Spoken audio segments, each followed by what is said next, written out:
You didn't miss anything. Okay. You didn't miss anything. I now feel very left out. I was saying your name wrong for a long time. Jim corrected me. What were you saying? Aram. Oh, yeah. That's correct. It's not perfect. He likes Aram because it makes him feel like this powerful beast. Like a Dodge Ram or the animal, one or the other.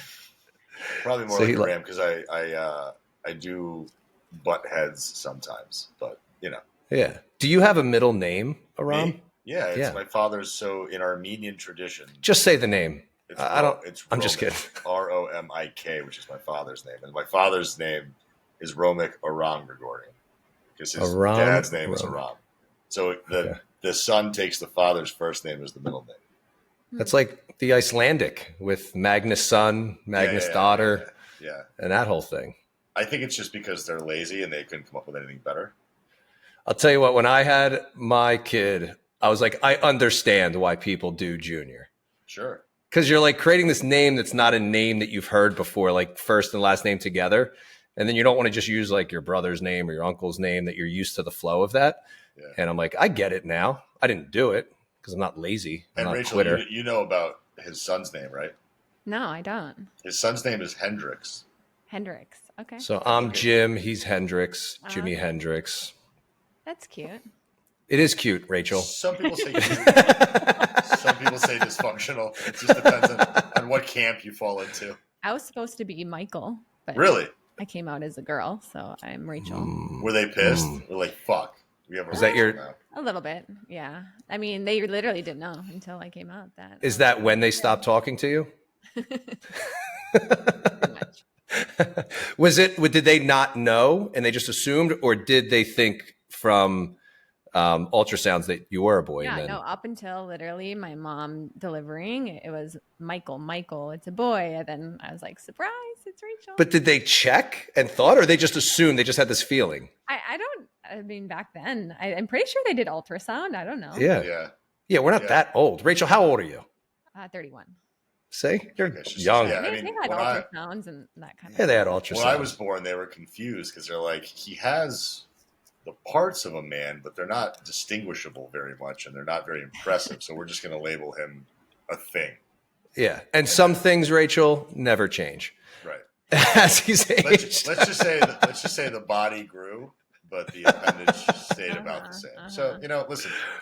God doesn't give with both hands. I can't be handsome and smart and empathetic and then also be packing heat like that. It's just that's true. For people. That's true. Rachel, are you wearing nail polish today? I never wear nail polish. I don't do my nails. That's so weird. Neither am I. Aram, oh wow, you are. Mine's chippy already. I have to fix it. It's so you have to fix it. I know. I'm not a nail girl at all. I'm not either. I'm a nail boy. Nail boy. Are the toes still that bluish color? No, they're sparkly purple now. Nice. Yeah. You paint your own nails? No, I like to go to the salon because I like to get pampered. He has people for that. Yeah, I don't. We outsource, Rachel. We don't do that stuff at all. See, I cannot sit in a nail studio and really. Yeah, I love massages. I love getting pampered, but I don't know. The feet's better, but I don't know. I just like sitting with my hands like that. And it's a little. So I've been now twice, and they're not like they're not kind in there. Like they don't like. They're very like sit. Put your feet in the water, and like stick your feet up, and like pull you around. Like it wasn't like a. That sounds right up your alley. Yeah, that doesn't sound. That rough. This is the rough side of me. I want a massage. I'll go get a massage. I don't know, and then they just get in the way of everything when I have my nails done. It's weird when I start calling Ling Bing daddy, and then she gets weirded out by it. She's like, "No, you daddy." And then you're like, "That's right." Is that why you call her daddy, so that she calls you back? Yeah, and then I'm like, "Just keep doing my nails." We have problems. Rachel, so you can't just sit there. What is there something that you like besides massages where it's like you can actually just, this is the situation where I enjoy just sitting, relaxing, decompressing. Yeah, but cold plunge just like a few minutes. Yeah, I meditate every single day. Like I can sit still. How long will you meditate for? I'm curious about that practice. I think a lot of our listeners are probably interested to hear about meditation because a lot of people have heard about it as an applicable way to reduce stress, but they don't really know how to really apply it. Yeah, I mean, on the shorter side, 10 minutes. Okay. On the longer side, up to an hour. Wow. I Wow. don't put a whole lot of pressure around it. It just sort of depends on An hour. Do how you use an long app I'm. or anything? I've done some guided meditations for sure. I always have music going. I Okay. think there's sometimes I can like really tap in where, I'm sitting in my backyard and there's like the birds. I live in this house where I like literally am surrounded by so much nature. So you can sit out there and it feels like you have on background music with all of the birds Yeah. chirping. You're And in then like Dallas, right? midday post I yeah, You're I'm in in Dallas, Dallas. yeah. Yeah. Yeah, that's I give credit to anybody that can, and I think that's a really valuable skill set that I think a lot of people in modern day society just don't have, which is just being able to like sit with your own thoughts in your own Sit head with for yourself. a couple, People even a don't like couple what comes minutes. up when they have to sit with themselves. Yeah. Yeah. It's Yeah. funny because as a teacher, I've asked students like who goes to bed with like a TV on or radio or whatever. And the majority of them raise their hand.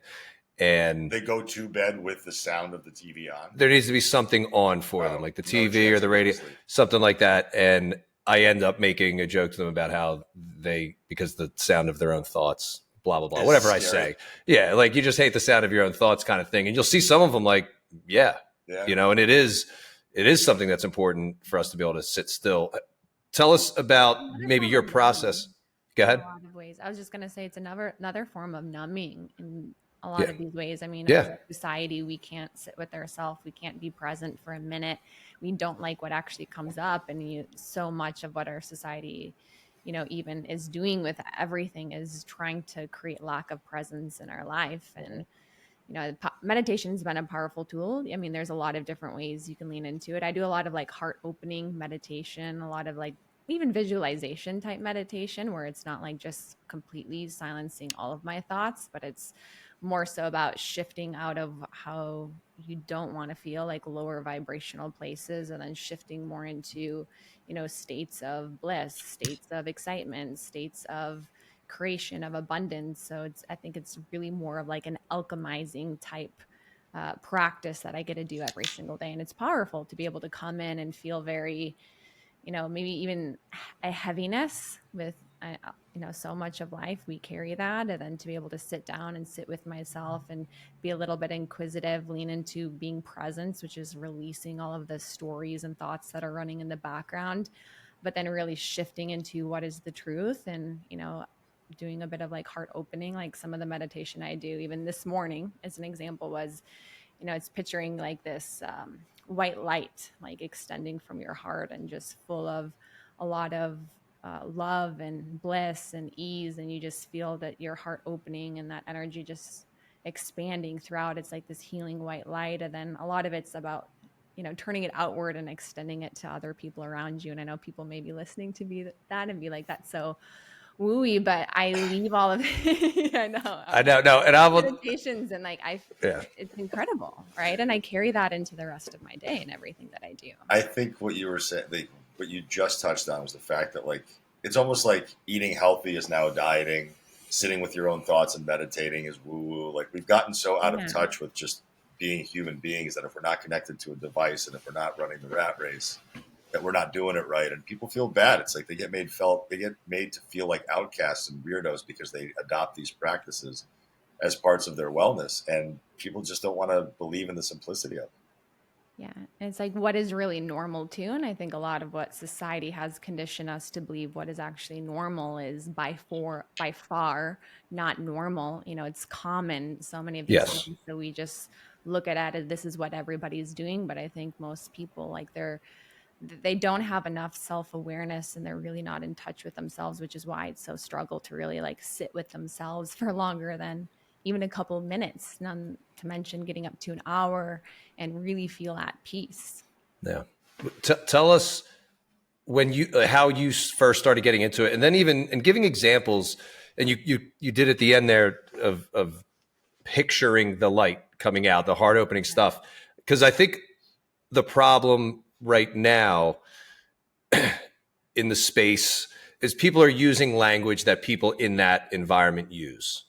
And then the people who are not in that environment are like, what the hell does that mean?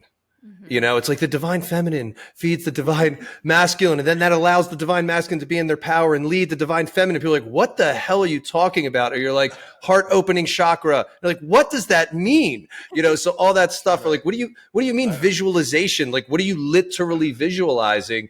And I think that's important because then it keeps people out. You know, they just close it off because it's this language that they don't understand, just like in the fitness space.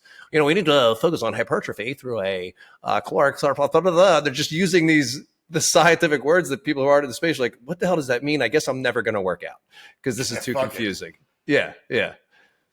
So if you would just tell about like how you got into it, what caused you maybe get into it, and a little bit about what that might look like with examples for somebody who is curious but just doesn't get it when it comes to sitting alone. I used to judge a lot of that stuff too, like breathwork. Yeah. Like I just put up a post the other day of me doing somatic breathwork, which is more of like a halotropic type breathwork. People again may be like, "What is that?" It's like a rapid type breathwork. You know, talk English, Rachel. You know, and I was that person who did so much of that, especially being like a high performer entrepreneur. Like I'm the type of person, like discipline is my second nature. I can muscle through anything. I come from the fitness industry. So actually a big part of my own healing journey has been more so saying yes to more play, more joy, more bliss in my life, releasing a lot of control. And expectations that I had around of different things. So, and I also think too, like we judge what we don't understand. Oh yeah. So every time we're judging somebody else, we're judging it from a frame of, I don't really understand this. This is different than what I'm aware of. So now I really embrace more of a mindset of curiosity, especially when it comes to things that I don't fully understand. Like, especially if somebody is like really deep into the woo-y space, we'll just call it that for this podcast. Yeah. But, you know, I'm like, I really want to learn more about this. And you just create more of this curiosity type mindset and this openness. And that's really what I began to cultivate on my own healing journey. And, you know, I come from, like I said, the fitness industry, competed in bodybuilding, national level competitions for 3 years consecutively, was winning most of them. I was the cover of multiple different fitness magazines, Train Magazine, bodybuilding.com. I had built up my entire social media presence, you know, revolving around being a fitness model. And that was really like my entire sense of identity. What ages was that for you? I mean, when I was even in college, I started my Instagram. Like Instagram just kind of started to become a thing. Yeah. And I was studying nutrition and dietetics at Baylor. And literally like my first posts were about like fitness and like recipes and, you know, me in the gym working out. It was like just my obsession at that point in my life. And I fell in love with it. And it wasn't like, hey, I want to come out with a coaching program. And it was like, I love what I'm doing so much. I just want to get online and I want to speak about it and I want to share about it with everybody. You know, and fitness for me was so healing in a lot of ways because I was a very insecure girl growing up. You know, I was that shy girl. I'm still shy. I'm still very introverted, but I was that like little girl who sat at the back of the classroom. Like I barely would speak up. When you would call on me, I would like speak under my voice. Using my voice when I was younger was actually a very big challenge for me, which is part of why I've leaned so much into speaking and podcasting and going the exact opposite direction because it was such a challenge for me as a young girl. You know, anything in life has been like, all right, this is so difficult. I need to run towards this as much as I can. But, you know, fitness for me gave me this sense of confidence that I felt like I never had. And I think that's like so many of us, right? Like we come from maybe some of our own pains. Maybe we're unconfident. Maybe we're insecure. We don't like the way that we look. We're not taking care of ourselves the way that we need to. And then fitness gives us this sense of empowerment, right? It's not just about how it makes us being physically fit. Yeah, we look better. But for anybody who's been in this space for a long time, we know that that's just a byproduct really of us showing up for ourselves day after day, like pushing our body to the extreme, seeing what we're really capable of. And I fell in love what it did for me. And that's what ended up getting me into competing in the bodybuilding industry. But I didn't realize that, you know, what started off for me to be something very healthy would eventually become something that wasn't, right? Very, very unfortunately common trend. I'm very curious to hear how you were able to tackle that identity shift because a lot of people have trouble with that. And just this idea of going from almost a purely aesthetic pursuit and having all this worth tied into what you look like, which, Yeah. I mean, I know that you work with a lot of women. I work with mostly women as well, especially in that midlife phase where they're still holding on to that 22-year-old body in their head. How are you able to make that shift to start to value more of that holistic health and that internal health and stop putting as much emphasis on the aesthetic? Yeah, I think the big wake up call for me was when I lost my health and I started to struggle physically.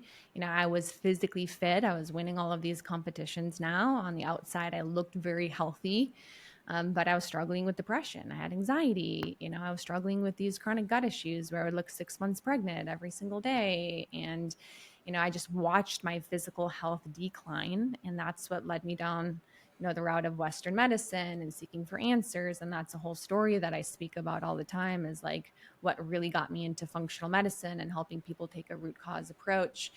But it was like, as I stepped into trying to heal a lot of my health issues, that was when I had more of this wake up call of like, oh, okay, this is a little bit deeper than just fix my gut issues. You know, as I started to peel back the onion of like, what is the root cause of this? Yeah, I had dysbiosis. I had bacteria imbalances in my gut that were impacting all of these things. And then it traced back to, okay, what led to this? Well, I was under a ton of metabolic stress and I was at 10% body fat and I was pushing my body to this extreme. Well, why was I really doing this? Why was I pushing my body so far hard to this point where I would lead to all of these health issues? And as you start, you know, asking the 7 layers of why, you really start to look at like, oh my gosh, this is stemming from the way that I view myself, you know, and it's our view that we have of ourself, relationship with self. And it's coming from this place of really lack of worthiness in a lot of ways, of trying to prove that through whether it's our body, whether it's job achievements. You know, we can change what the area is, but the same root cause is there, where like that was really where I had to take a real look of like, oh my gosh, this is really what's been running my life, you know. And it's not something I can honestly say that even once I fixed a lot of my health issues and I started to do a lot of the inner work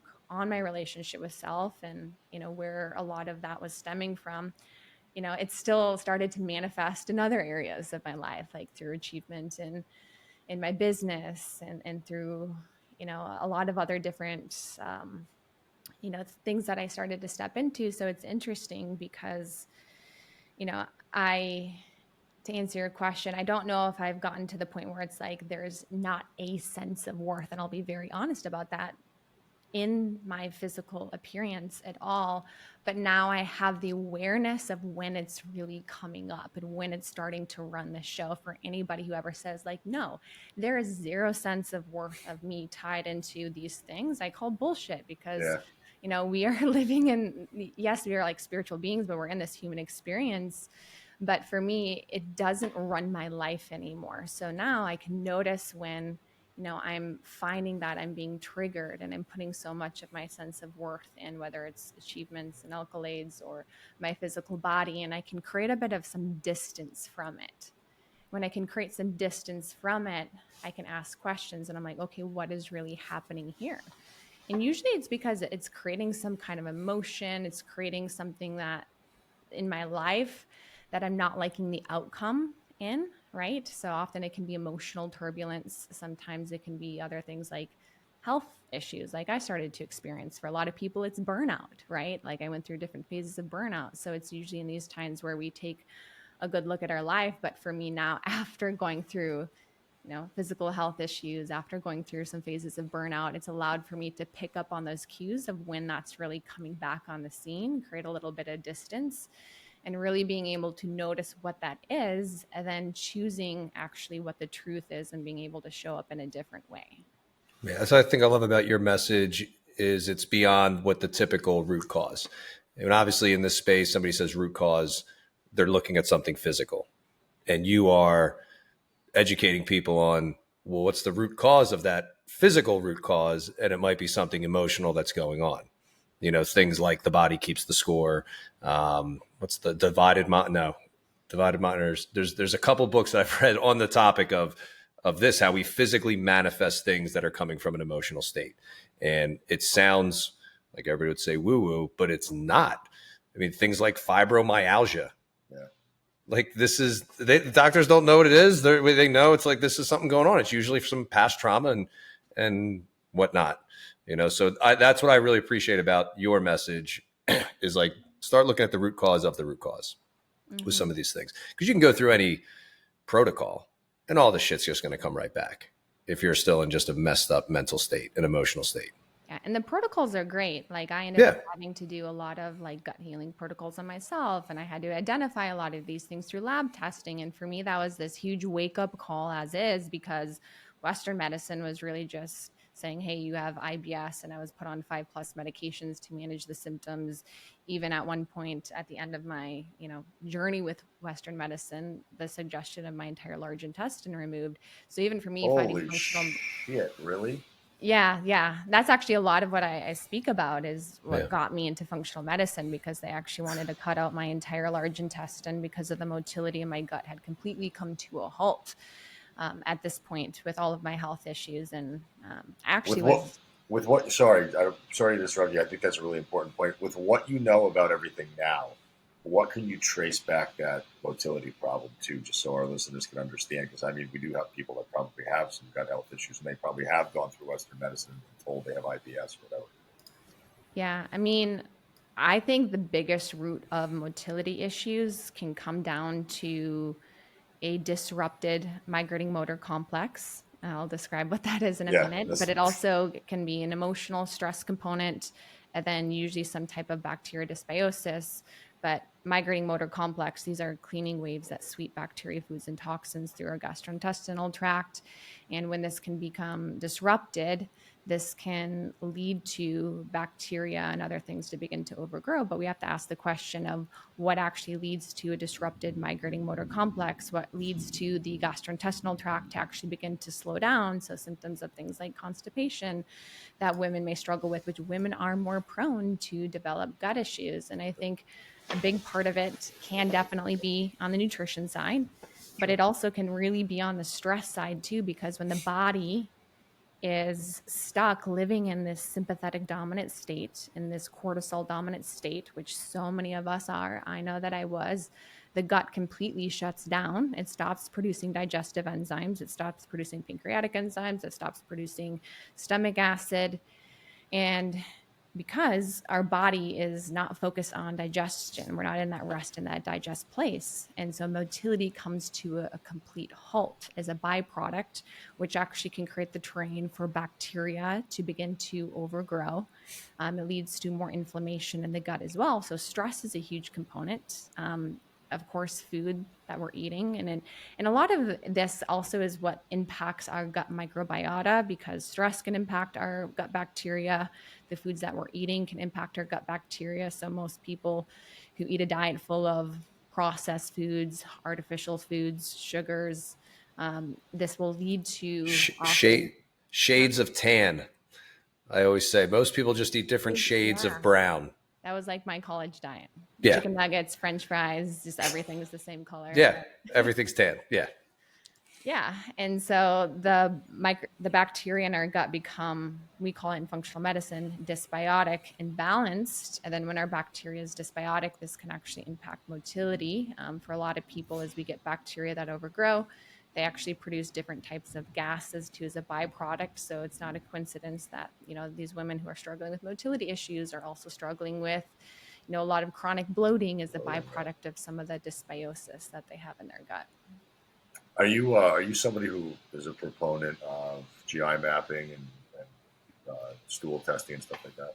Yeah, we do stool testing. I mean, we don't do it alone in my practice. So we'll look at the full picture, because the body is an interconnected system. So even if I look at somebody's like gut microbiome test, I want to also look at what's happening with their hormones, what's happening with their adrenals. I want to look at their whole metabolic panel. I want to look at the big picture on how everything is connected, because where one thing is off, usually there's going to be a dozen other things that are off, because the body is going to have this entire domino effect. I like looking at the gut with a stool test, because we can see at least some generalities for people. Like we can see, is there a large amount of dysbiosis? Is there pathogens? Are we deficient in digestive enzymes? Is there leaky gut? I think for a lot of people, having this type of answers allows us to, be able to make a lot of the necessary dietary lifestyle changes that we need to, because we have some key answers. I know for me, I did some microbiome testing and breath testing, and I had a lot of dysbiosis and SIBO. So I was able to focus in on that a bit more, but it still leads us to the question of what led to these gut issues in the first place. And I see a lot of functional medicine practitioners who are really operating more as Western medicine practitioners in a lot of way, where now they're doing these more extensive lab tests on people. But then what they're doing is they're just prescribing them a laundry list of supplements. And it's almost like the exact same thing, where these people are still struggling, and now they're investing a ton of money because Yep. functional No medicine insurance. isn't cheap. Yeah, but they're still not actually truly healing, which is why I'm really big about the root causes and what comes back with your lab tests. It's not just the gut imbalances, it's what led to this in the first place, which is always going to come back to diet, lifestyle, stress. All of those things are going to play the biggest role.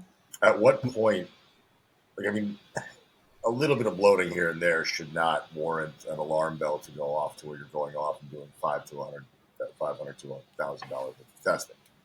I think we can all probably agree on that. But in your opinion, what types of symptoms or what type of frequency of symptoms should somebody be experiencing before they want to go down that road? Let's say somebody's taking the measures of eating a more whole foods diet that's more nutrient dense, trying to remove some stressors in life, but we know that that's not always possible, trying to get to bed earlier, trying to hydrate better. So if they've done the basics already, at what point are you recommending there to be some testing?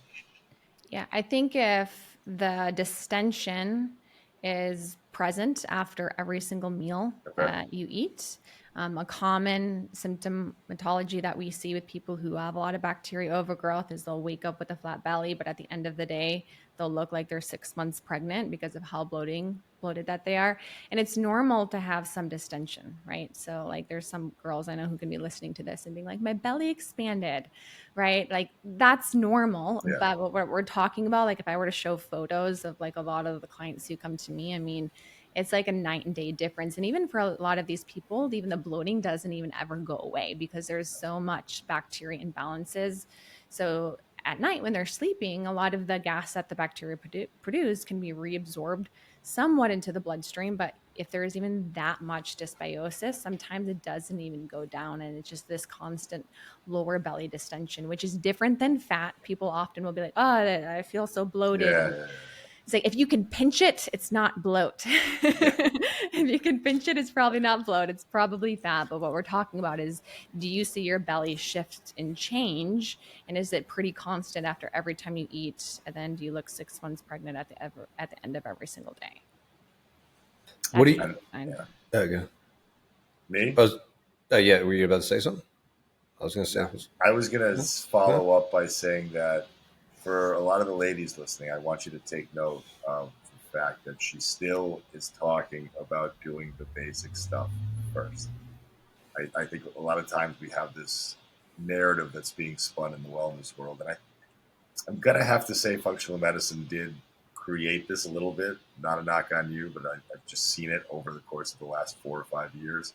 It's this message of perpetual, there's a problem that's very, very specific, and it's only this one specific test and this one specific supplement that's going to do it.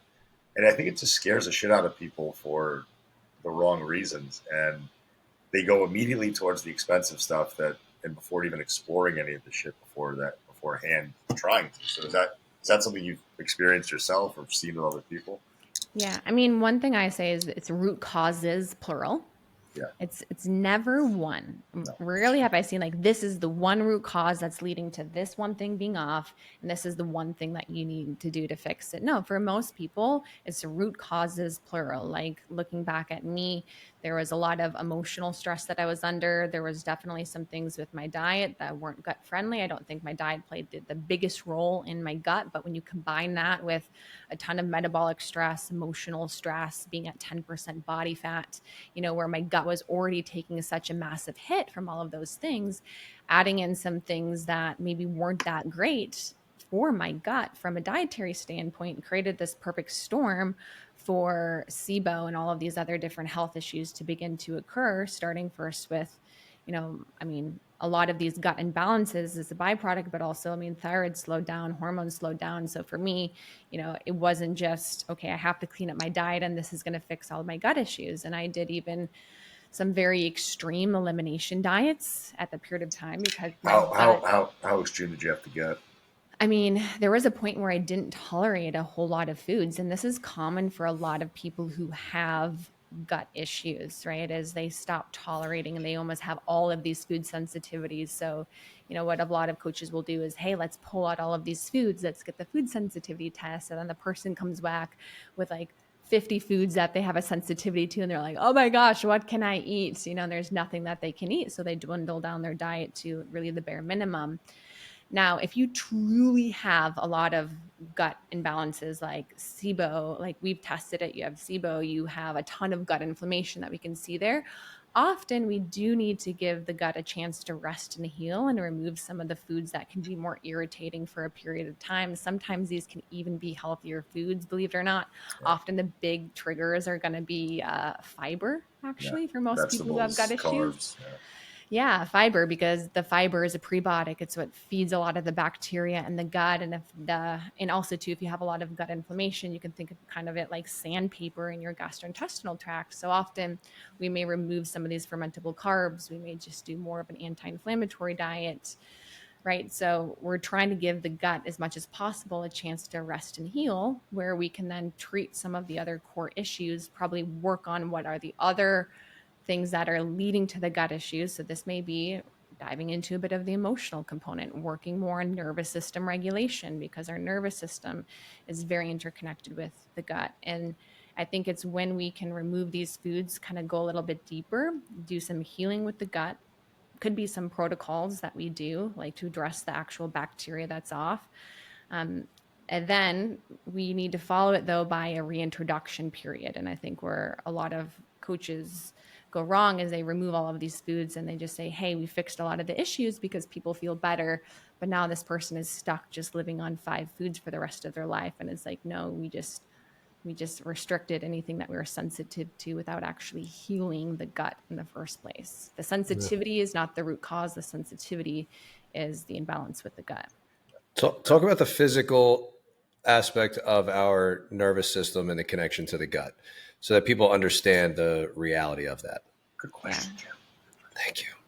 I love you, Aram. About the nervous system. It's like one of my favorite conversations recently because You're welcome. Nervous system just lobbed you a softball. Yeah, our nervous system really is our mind-body connection. It's this entire electromagnetic field throughout our entire body, essentially. And the nervous system only knows 2 pathways. It knows safe and it knows unsafe. There is 0 in between. So when we're safe, we're in that rest and that digest place. So this is when digestion is going to be optimal. We're producing digestive enzymes. We're able to rest. We feel at ease. We feel more present. But if we feel unsafe, this is when our body begins to shut down our gut.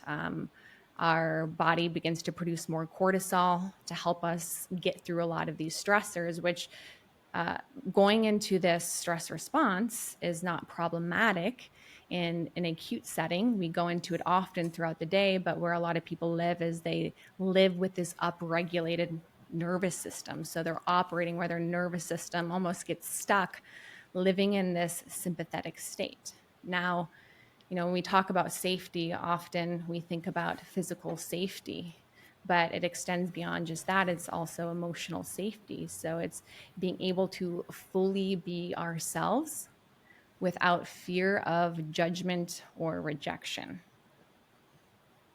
I love, if you ever heard Jim Carrey talk about depressed, he says, I guess he had gotten this from somebody, maybe a therapist or somebody else, that depressed is deep rest. You need deep rest from this avatar that you are playing. And you eventually get to this point where you can't do it anymore. And it leads to this depression, which is what you're saying, like people just not being their authentic self. They always feel like they have to have this image and they're never able to really fully be themselves.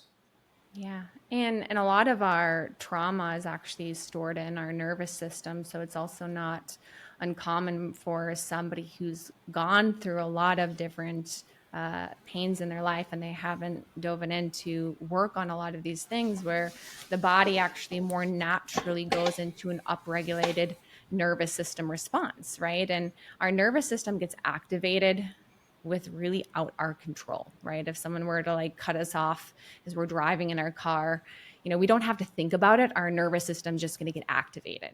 Yeah, I'll So give you an example. You could be starving. For anybody who's like, I don't get it. You could be starving driving in your car. And exactly what Rachel says just happened. Somebody cut you off. They're giving you the finger. You're not like, I'm starving. I don't have time for this right now. You immediately stop feeling hungry, and you're in the moment. Nobody's starving and starts to get in a fight. And they're like, all right, hold on. Can I just get a hamburger first? I really got to eat. And then we can fight. The nervous system takes over. That aspect shuts down. So the same thing with digestion and all of that in those same high stress situations. Yeah. Yeah. And so I think what we see quite a bit is people getting stuck, almost living in this upregulated version of their nervous system where the nervous system isn't actually able to calm down. And, for people who have a lot of unaddressed emotional trauma, often what we'll see too is their body will go into more of this sympathetic fight or flight state. Quite a bit more. It's like almost like the stress threshold has been narrowed a bit for them. So it's like everything almost activates them in their life. And then also when they go into it, they almost stay stuck in that for an extended period of time. So it's almost like, okay, the stressor left, it's gone. And for you, it may not be a stressor, but for that person, it may be a stressor because it's triggering them back to a previous memory. And this is often very subconscious. So it's below their awareness. They don't even know that this is being triggered. But for whatever reason, their nervous system is getting massively activated.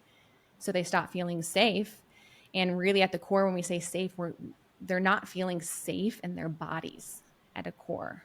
Right. And this is what almost creates a lot of the other emotional responses to go a lot with it. A lot of anxiety, a lot of anger, a lot of rage often we see as a byproduct of somebody who's stuck in this. So, on the opposite side too, somebody who's unable to really go into their I'd say sympathetic response, or people who go into burnout quite a bit. If you think about burnout, it's like somebody's been living in that sympathetic state for so long. So what does the body do? It says, okay, you've been in this state for so long, we can't operate here. So we're going to bring you down forcefully back into this parasympathetic state. So we're going to make you really tired. Oftentimes we're going to make you sick. Your immune system is going to get impacted. And that's actually our body doing what it's trying to do to protect us, because it's saying we've been living in this state for so long that we're going to actually force you to go more into a parasympathetic state. And being stuck in the parasympathetic state, I mean, that at the core is depression for a lot of people, because the upregulated nervous system, the sympathetic state, this is very action oriented. It's very like get shit done. This is most of us, right?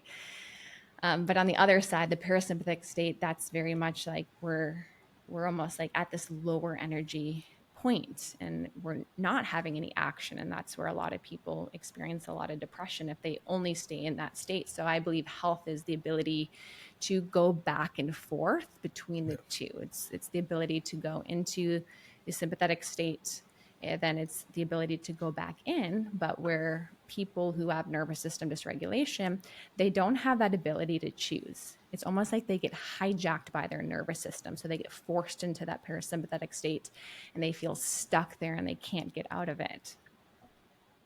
Do you think part of that is too just that safety of the brain just gets into that pattern of the people who are always in that stressed state, in that sympathetic state, and that's just what their brain's used to, and they get trapped even just from that standpoint because safe is just what's familiar, and that's why people get stuck in toxic relationships over and over again, because it's just this is what's familiar to you. If it's unfamiliar, it feels odd and unsafe, even if it is an actual safe environment.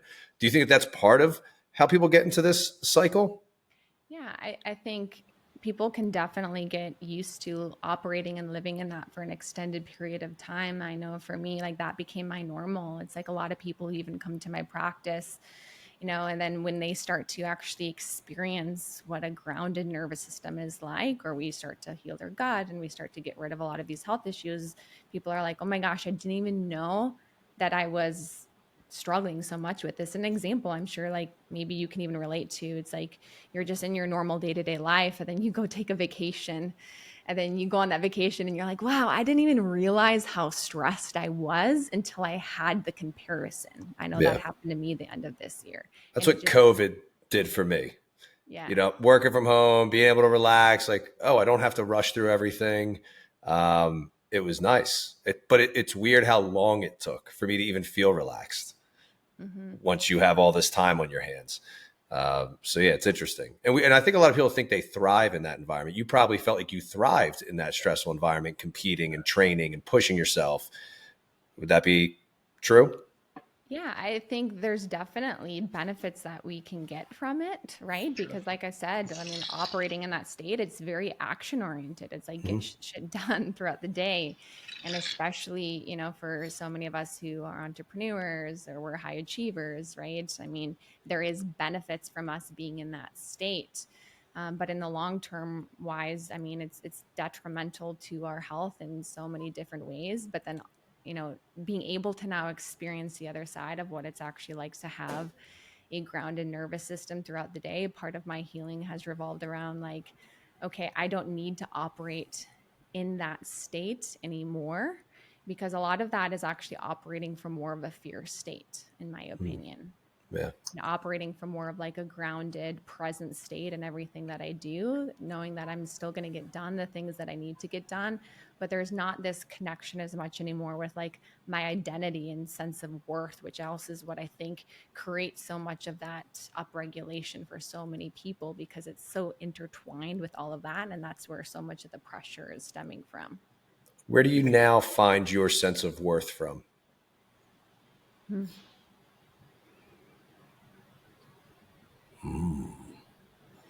It's like a Jeopardy question. It's just like the heaviest question ever. Oh, I feel good now. It's like, That's a really good question. we can come back to it No, if you wanted to. Just because I thinking mean, if you're having if you struggle with that and you come back to something that kind of finds that center, if there is something. yeah. I think for me, where I'm at right now, I mean, it's really about being able to be fully present and experience all of life at its fullest capacity. Like I love people. Like I that's one thing that I realized from doing all of my healing work. It's like I have such a deep love for all people. And so for me, like finding my worth through just being able to love people at the fullest capacity, I'd say has been the most meaningful thing, but also realizing just like my worth isn't tied to any of these things that are outside of me. Yeah. You know, so I don't know if I have a great answer of like, this is where I get my worth from, but I would say also too, actually a lot of worth comes from just the full authenticity of me fully being all of me. Yeah. Yeah. All the different personalities that you are.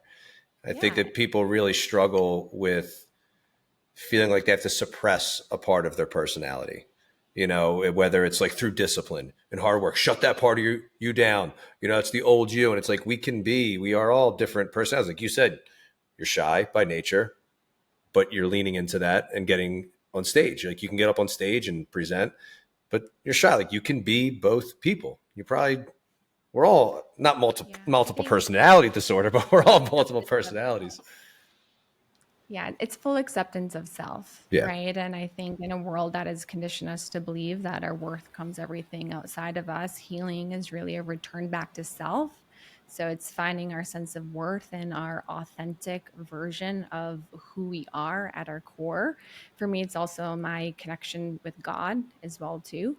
Like that gives me my sense of worth in everything that I do. And, you know, so much of when we've experienced trauma or pains is it's like this building and putting on of a mask over time, which is why healing, it's like peeling back so many of these layers and coming back to really the truth of who I am and full acceptance of all parts of us. It's full acceptance of the dark parts of us. It's full acceptance of the weird parts, the goofy parts of us, because we're so good at rejecting parts of ourselves, right? Yeah.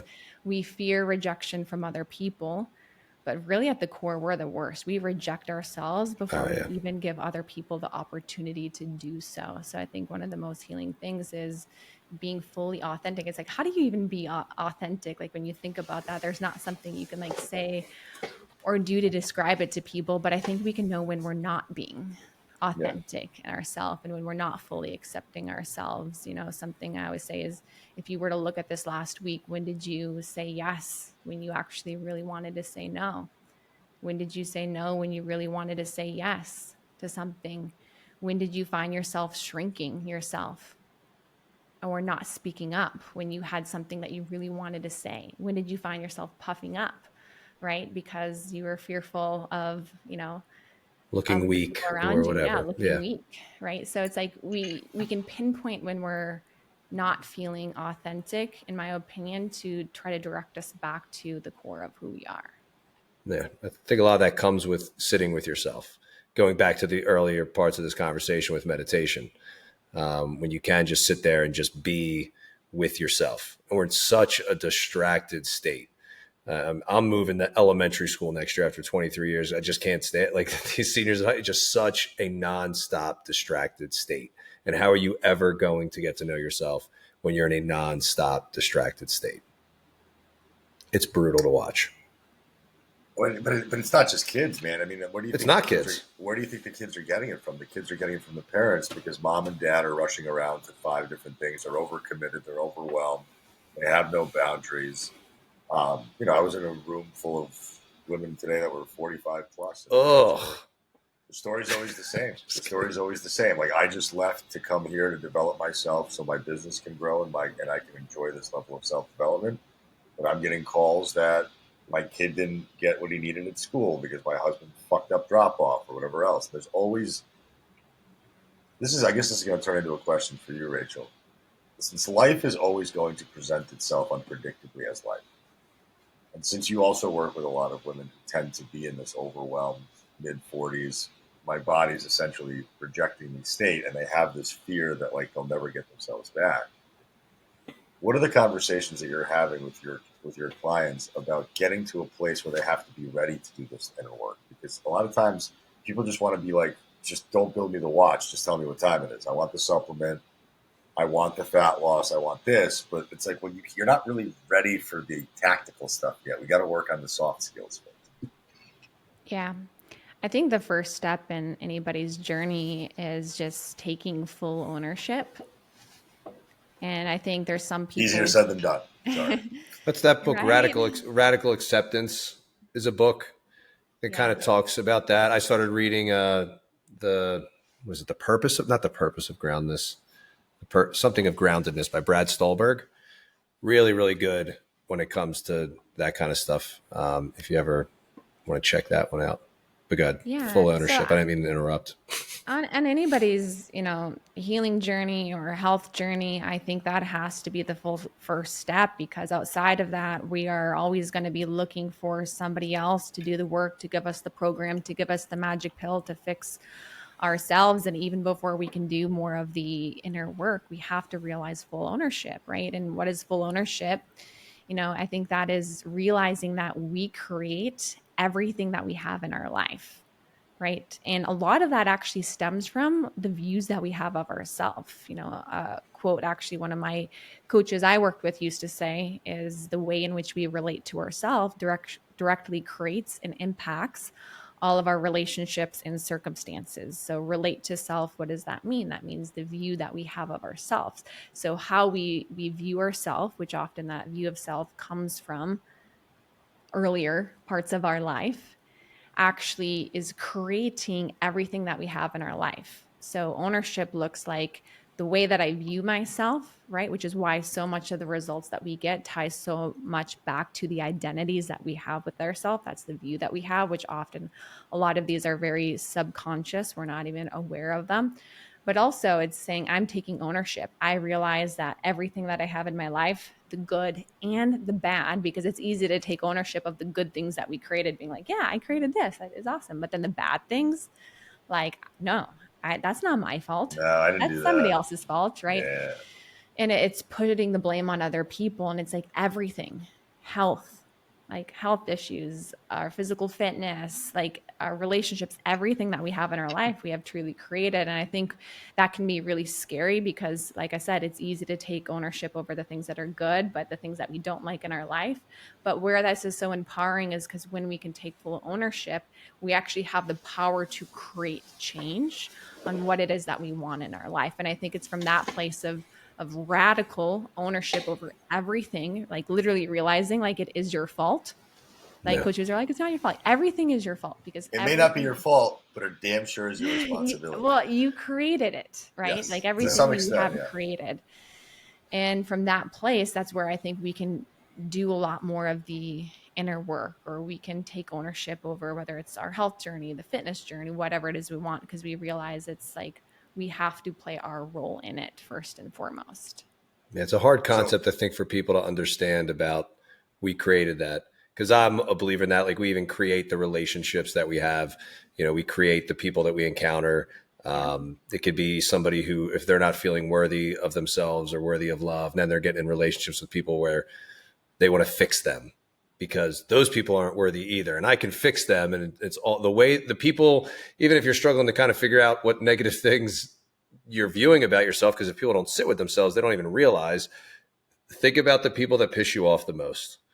If you're looking around and it's like, oh, they're so fake, they're so fake, they're so fake. Maybe you are walking around living a fake life, and that's why everybody that you think is fake is the ones that are the ones that are pissing you off. I think it's hard to see how you view yourself when you're staying distracted.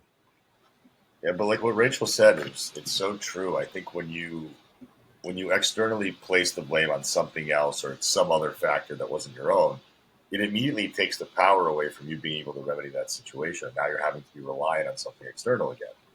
Versus if you're like, hey, I didn't just wake up 25 pounds heavier. It was a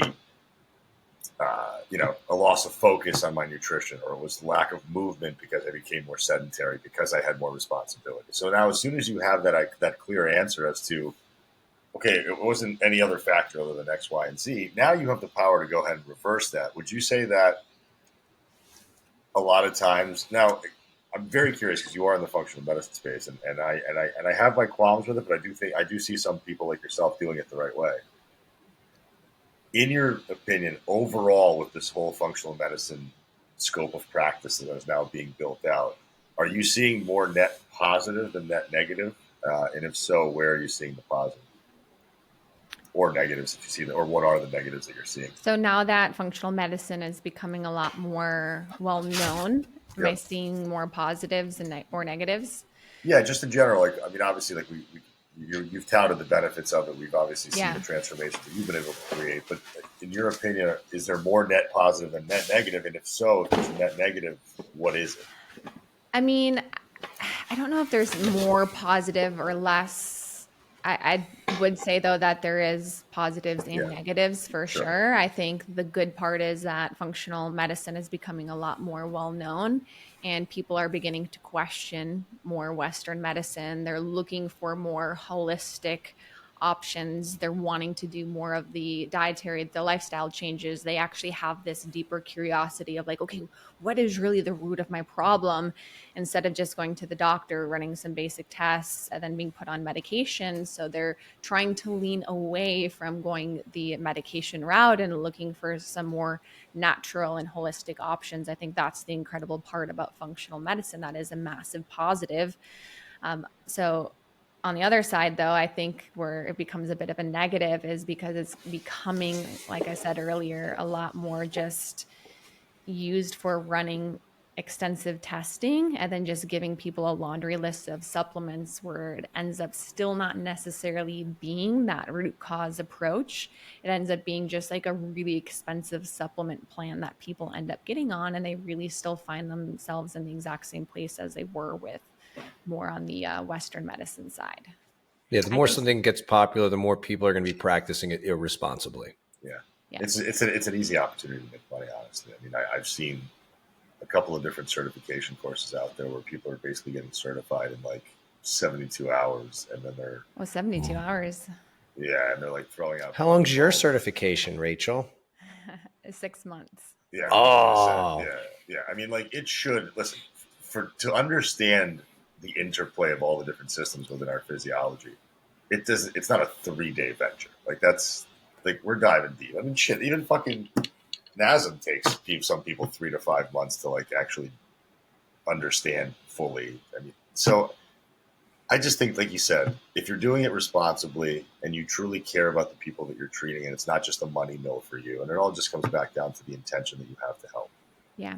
And I do like the fact that more coaches though are wanting to step into the functional space, because Sure. I think that coaches have the ability to really get to know the people that they're working with, right? Oh, And yeah. when people go to Western medicine physicians, often it's just very much, here's what's up with your labs, here's the medication, and we don't actually spend the time to truly get to know somebody. Coaches are great at coaching, and really what people need is they need the coaching. And I think that's why I said where it becomes problematic is we're still operating more in this Western medicine type program where it's not coaching. What's actually going to help people create the change is going to be the coaching, really being able to see somebody. And part of that too, to be a great coach, it only can be a byproduct of the own work that you've done on yourself, right? And like, Yeah. I can only coach people based off of the level of work that I've done on myself. Yeah. I've gone through all of my own health issues. I understand it very intricately. That's what got me into functional medicine, as I can have some of the deeper conversations of like, all right, where is a lot of these things really stemming from if somebody's struggling more on the emotional side and we've been working on the physical side and they're not really getting the results quite yet, and we need to have some deeper conversations on what really is the root on why we're struggling to heal and get the results. I'm able to go there with somebody because I've been able to go there myself, and it's not always necessarily something that you can just read in a textbook and become an expert in. Like, you have to be able to like live it and gone through it yourself, at least to an extent. And that's where I always say, experience is so different than education. If you're a coach and you're looking to get certified, go to rachelscheer.com and click the links provided for more information. That was a beautiful plug. Word from our sponsor. Yeah, it was beautiful. What would you say for you has been the most transformative practice in your life? I have to pick one. No, you don't. I don't know if I could pick just one practice. For me, it's been the accumulation of all of the different things that I've done. I will say meditation has been very profound. Daily visualization. I do somatic breath work. That's also been very transformative for me on my healing journey. Journaling has been very powerful for me. So a lot of these things have just been ways for me to go a little bit deeper.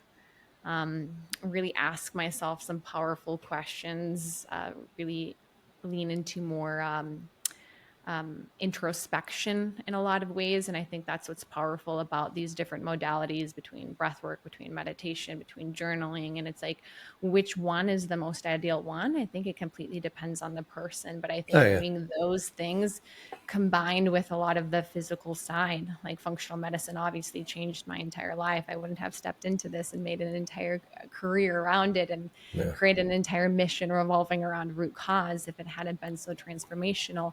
But I'd also be lying if I were to say that was the one thing that really transformed my life. It's like that really opened the door for me to then dive in and to do a lot of these other work that I needed to do. And it was the combination of all of these things. But if I were to say like, what am I enjoying and like into the most right now, I would say it's somatic breath work. And you got your certified breathwork coach. Certified somatic breathwork Somatic coach. Put you guys both through some breath work. Aram, I don't know if I told you that or not, but she might give us a quickie. Have you guys ever done it before? I have not. Can we do it right now? Can we do it live on air? Yeah. Like obviously a quick run. You down? I can. Yeah. 100%. Oh my God. Yeah. So neither of you have done somatic breath work. I have not. You haven't? Okay. The closest is like the Wim Hof type stuff. That would be the closest. Yeah. Yeah. Very similar. So you've done like some of the rapid breaths. Yep. Yeah. How was that for you? I liked it. I got a buzz. You got a buzz? You got I get all, the like, tingles. And stuff? Yeah, the tingling all over. And then holding that breath at the end for like a minute and a half, like the whole exhale and then hold was wild. Yeah, like I don't have to do nitrous out of the whipped cream cans anymore. Just kidding. Just kidding. What's powerful about that is it really resets the nervous system in a lot of ways. So when you upregulate the nervous system through the breath and a lot of Wim Hof type breath, or even in somatic breath work, it's meant to activate that body's sympathetic response. So it's putting ourselves into fight or flight. So it's ramping up the nervous system, and it's an acceleration. In a typical somatic breathwork journey, like when we're really doing some like deep work, it's actually an hour long. Like it's a long breathwork session that people are doing, but the goal of it is really for the allowance of, you know, suppressed emotions to be able to really come to the surface and to leave the body. So that can be an incredibly powerful tool because, like I said, the nervous system is the mind-body connection. So where breath work is really powerful is we're really reconnecting the mind back to the body. We're getting more into the body. We're able to bring up some emotions that maybe have been suppressed for a long period of time. So it's not uncommon for somebody to, as they're really activating the body's nervous system response, to tap into a lot of grief, a lot of sadness, a lot of anger, a lot of rage, and be able to allow that to actually fully express itself and leave the body. So it's often when somebody's at like the peak upregulation of their nervous system that a lot of these emotions can come out. And then after that, it's a down regulation period of time. So it actually, in a way, it resets the nervous system, but it also allows for that emotion to leave the body. And often I view it as a way, you know, from a personal development tool to really step in fully to all of you and your fullest expression of self, to be able to take up space in a lot of ways, because so much of like trauma and that fight or flight, it creates such contraction in the body. So actually it's like in this breath work, you're allowing yourself to take up space. You're allowing yourself to lean in past the discomfort, because as you're doing it and the, like a lot of the rapid breaths, there's a lot of uncomfortability. You know, you'll notice that where you want to like pull back, where you don't want to lean in further. And it's actually in leaning into that, like pushing through where a lot of those barriers are, that there's this new expression and fullness that you're really able to step into. So I've even done some powerful ones where it's like stepping fully into your power and like reclaiming that, and you step out of it and just you feel incredible, and then that integrates into the rest of your life. I mean, for people who've done psychedelic journeys, people have said it's been very similar. If you've done Wim Hof, you felt a little bit of that, where you can even have a bit of an out of body experience. Yeah. I had my first psychedelic journey on Friday. First? Okay. It wasn't really a journey. It was kind of just a It was a bus ride. It was a misdosed bus ride that I. Oh, okay. Yeah. So I took like, I don't know, I think it probably amounted to almost 2 grams worth of mushroom capsules. And I went to a birthday party, and about 45 minutes into it, Not feeling so good, huh? And the bathroom had like little hexagonal tiles on the walls, and like these fucking things started like playing and jumping around. I was looking at the keys on my phone, and they were coming up at me. And I've never seen visuals like that, and I've heard about them tons of times, and I didn't realize what I was getting myself into. But it was the first time that mushrooms actually did something for me, because I've been trying to do them now for 2 years. Just not getting. He wants to do like 1 gram. I'm like, dude, 1 gram's gonna do nothing for you, man. Well, that's doing it wrong, or maybe having old mushrooms that have lost their potency. So I picked up a fresh batch, and holy mother of visual God, like, yeah, it worked, and I wasn't ready for it. And I think that's such an important message. Is like, I had the right intention, but I had the wrong setting. Yeah, that's everything. That means a lot, because I was like at this very busy party. There was tons of people. That can be overwhelming and scary. I had to like get outside. I had to like go kind of like relegate myself to like one of the bedrooms that was empty. And like, yeah, it was odd. And people were asking me like, are you okay? You're like, so the first time I'm going to take this much, I'm going to go around a bunch of people. Yeah. Strangers too, probably. Because this was. Yeah, most strangers. And yeah. It was, let's put it this way. I learned something about myself that day. Yeah, I think your intention was not good. No, my intention was fine. Your intention was to have a good time, clearly. It was not to dive deep into your psyche. Yeah. Being in a fucking party where people are line dancing above me, because I could hear their boots hitting the ground, was the weirdest sound. It sounded like shotgun blasts were just going off in the back of my head. Did you keep ducking? I was like looking around, trying to like understand what was happening. And it's Oh my goodness. yeah. Turns out there was no Very line dancing above him. I just anybody's listening, do mushrooms at home with your family first. With your family. Your family. That could cause some trauma. In a loving, supportive space. Do not do it at a party. That could be irresponsible for some people and their families. So really take a good inventory of your family situation before taking that advice. Yeah. If your family is supporting you, then you're going to be fine. Yeah. Aram, would you do this with Romic? Oh my God. I don't think my father has the emotional intelligence and self-awareness to. Don't do it with your family. Do it with your chosen family. My mom would probably be dope at it. She could be your. I've smoked weed with my mom, and she's amazing when she's high. She's so funny. For context, Rachel, this woman is 77 years old. She's 4'11". She's got the thickest Russian accent on the planet. And the first time she ever like really, really smoked, I brought a joint to Florida in, I don't know, 2019, and it was New Year's Eve, and she was like, "Oh, I'm going to smoke." And she was already kind of drinking at that point, and my mother just started drinking in her 70s. She never drank a day in her life. So she's doing all these degenerate things later on in life. I think she's just like, yeah, fuck it, why not? And this woman's giggles were so funny. She had no idea what was going on. She's like, are you supposed to get really hungry on this? I'm like, yep, you got it. It's working. Was it awkward for all the people at the party that you kept being the one to blow the smoke into her mouth? Oh, come on, man. That's gross. Did you feed her the weed like a little baby bird? Come on. Don't talk about Sophia like that. Oh, I didn't see your lips touched. I know, but still. Have to be like that. You nasty motherfucker. I It's such a appreciate beautiful you. conversation, and then at the end, the fucking wheels just fell off the truck. With her? No, I'm just kidding. Oh. All right, so, God, this is always so hard. Because you can't wrap it all up in just a one. Well, no, I think we're going to have Rachel see which one she can make cry first. All right, let's do it. Yeah, let's. Yeah, if you have like a quick, few minute round thing, we'll attempt to be vulnerable and. Okay, so like without music. Normally there's like music and all of that we would do. Do you have a song? Do you have like a Spotify? I could do like be a quickie, and it'll probably be very similar to like the Wim Hof type breaths that you've done. So like 1 minute followed by a breath hold and then the down regulation after. So note that normally this is like a full hour-long session. Yeah. I want to do the hour. I want to cry. We're doing the abridged version. We're going to do what happened to me in the bathroom of the party, but like micro one.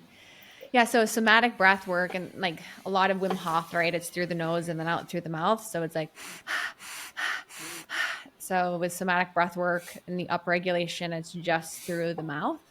The goal is not to go as fast as possible, but the goal is to breathe deep into your belly. So you should be able to, like if you were to put your hand on your belly, to be able to feel your belly expand. So you can actually even do like mini sessions. Some people will do, whether it's 50 breaths or 3 minutes breath hold. The first breath hold is a hold at the top, right? So you'll do the rapid breaths. You'll hold it at the top. You can hold it as long as you can. Some people, you can just hold it for a minute. And this is really like the first breath hold that we do. It's like at the top of the upregulation. So it's like a lot of the pressure that's building, then followed by like the release thereafter. So the second half that we'd go into is more so the down regulation portion. So it's breathing now through the nose. You can go through the nose and out through the mouth. So it's like, if you're comfortable, you can just breathe through the nose. And then usually in the second half, there's another breath hold, but the breath hold's at the bottom. So I can cue you guys in. Should we just go at our own pace with the breathing and then you'll tell us when to hold? Will you time the hold or we'll just follow your lead? Let me see if I have some music. Yeah, this is not like a Lil Jon situation. Joe Sheehy sent me a meditation on mushrooms playlist on Spotify from Cured Nutrition. I can pull that up and hit play. But there's commercials because I don't pay for Spotify. I have Apple. So I think it should be illegal to have commercials on like a meditation playlist. Yeah. Like just on that, don't play commercials. How about that? It's messed up. Okay, so I'll have you guys start with your eyes closed. Just take a couple of deep breaths in through the nose, out through the mouth.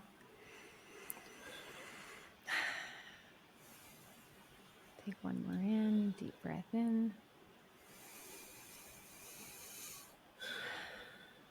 One more, just grounding yourself. Deep breath in, deep breath out. Okay. Not that song. Okay. We're going to slowly breathe in. As you feel ready, breathing through the mouth.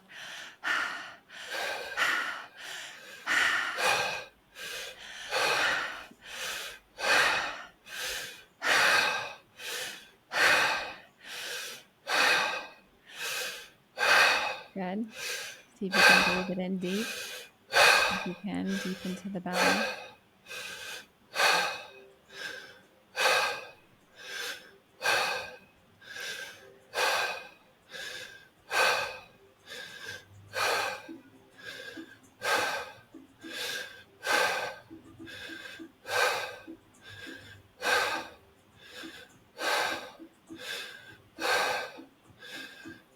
If you can lean in a little bit more.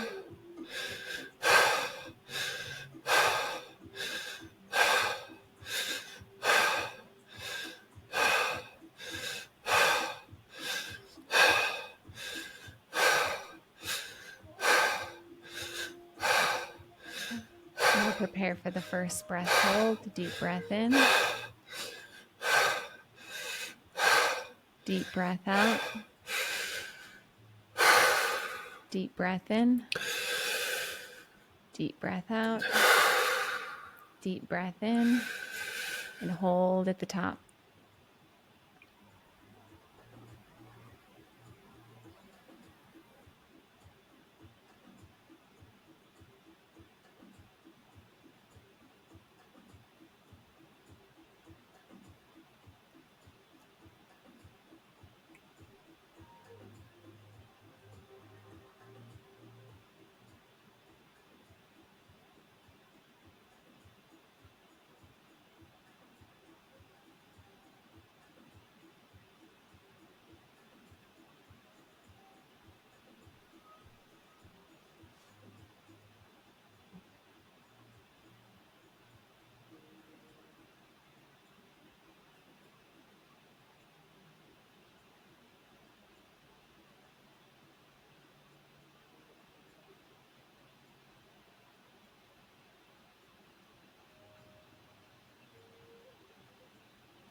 Whenever you get the urge to breathe,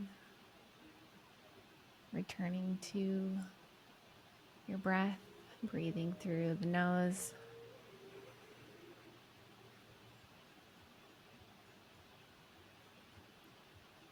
That was hard. Holding my breath is very good. That was just the first half of it. I feel like I could have kept going. I checked out. That was nice. Really? Yeah, I heard you talk, so I figured I'd breathe out. I had trouble a little bit there. Yeah, you guys had a good breath hold. Ooh, Jesus. Yeah, I felt like I could have kept going. Yeah, I'll tell you, I felt the difference. Obviously very short. Yeah, I felt the difference.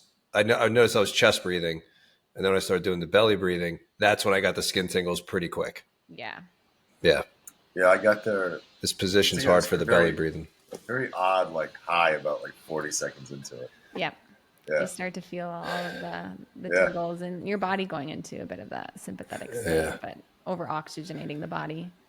Yeah. So you can imagine doing that for a long period of time and what that can bring up. It can be really powerful. So. Thank you. That was great. Yeah. That was the first half. I've never done a micro breathwork session on air. Music. Yeah. Have you ever done an hour long on air? I have. Okay. No, not on podcast. Virtual. Okay. I do virtual. Yeah. Oh, okay. Yeah. Usually for the hour ones, you want to be laying down. Yeah. That's what I was like. Sitting like this made the belly breathing hard. You can sit up for, but for the ones that are like really long, especially like if motion comes up, you want to be laying down and comfortable for that. Yeah, I can see that. Yeah. Yeah. Did you, how long were you doing?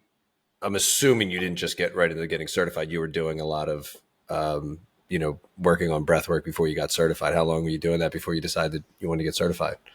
Yeah, I'd been doing it for a couple of years, like on and off. And then it was the end of this last year where I really started to get into it a lot more. And I had some pretty profound healing that took place with it. And then it was from that point, I was like, I would really love to do more of this and, adding that into what I do on the functional side, and to be able to help other people, because you get so much of your like own awareness of like leaning into that, like getting into your body. Often people can really pinpoint of like, this is really like where a lot of my core issues are really stemming from themselves. So talking about even the ownership piece, it's a little bit more of like going inward themselves and then pairing that with some of the functional stuff. I've found it to be very powerful. It's awesome. Well, I think we covered a lot of ground and we finished off with a bang, and that was great. I hope somebody, whoever's listening to this, try to follow along, even just for that brief amount of time. If you can feel something you probably haven't felt before. So thank you. Yeah. Do you have anything that you just kind of always want to leave people with, like a message that you like to leave people with? A quote I will leave everybody with, that it's been one that I've been leaning into a lot more recently, or I've just been hearing a lot more recently. I feel like I see it everywhere I go, which is Socrates: the unexamined life is a life not worth living. Yeah. Like it ties back to that curiosity. When I went through like discovering my values, curiosity was one of them, curiosity and growth. And so I think that's awesome. People are so shut down, disconnected, whatever kind of attitude. And I appreciate that message. I like it. Just say, lean in, do the work. It's so worth it. The greatest work you can do is the work that you do on yourself. Yeah. I love it. Well, Jimmy, give her Rachel, we ask everybody at the end of our podcast the same questions so that we can judge you as a human compared to other people that have been on. Are you ready? Ready. Bye.